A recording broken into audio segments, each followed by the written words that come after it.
Praise the lord, హల్లెలూయా. ఈ రోజు దేవుని వాగ్దానం యోహాను సువార్త 6:37 ద్వారా దేవుడి రీతిగా మాట్లాడుతున్నాడు. నా యొద్దకు వచ్చు వానిని నేనెంత మాత్రమును బయటికి త్రోసివేయనని చెప్తున్నాడు దేవుడు. ప్రియ సహోదరుడా, విన్నారా దేవుడు ఏం మాట్లాడుతున్నాడు? ఇదిగో నీ కోసమే మాట్లాడుతున్నాడు ప్రియ సహోదరుడు దేవుడు. నువ్వు లంచగొండవైనా, వ్యసనపరుడివైనా, వ్యభిచారుడివైనా నీ హృదయం మార్చుకుని దేవుని సన్నిధికి రమ్మని చెప్తున్నాడు. నువ్వెందుకు భయపడుతున్నావు? ఈరోజు దేవుని సన్నిధి ముందు ఆగిపోయి దేవుని సన్నిధిలోకి రావడానికి నువ్వు భయపడుతున్నావేమో.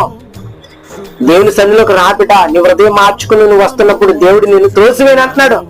నీ విరుగు వారు, పొరుగు వారు, నీ ఫ్రెండ్స్ ఏదో అనుకుంటారేమో, వస్తే సన్నిధిలోకి వెళ్తే నాకు తెలిసిన వారు ఉన్నారు, వాళ్ళు ఏమైనా చూసి నన్ను హేళన చేస్తారని నువ్వు భయపడుతున్నావేమో. అయినప్పటికీ ఆ దేవాది దేవుడు నేను రమ్మొచ్చున్నాడు కదా. ఎవరి కోసం? మనుషుల కోసం ఏది చేయకబిట. నీ హృదయం దేవుడికి ఇచ్చి నువ్వు దేవుడితో తిరిగిన దేవుడు అద్భుత కార్యములు చేయబోతున్నాడు సోదరుడా.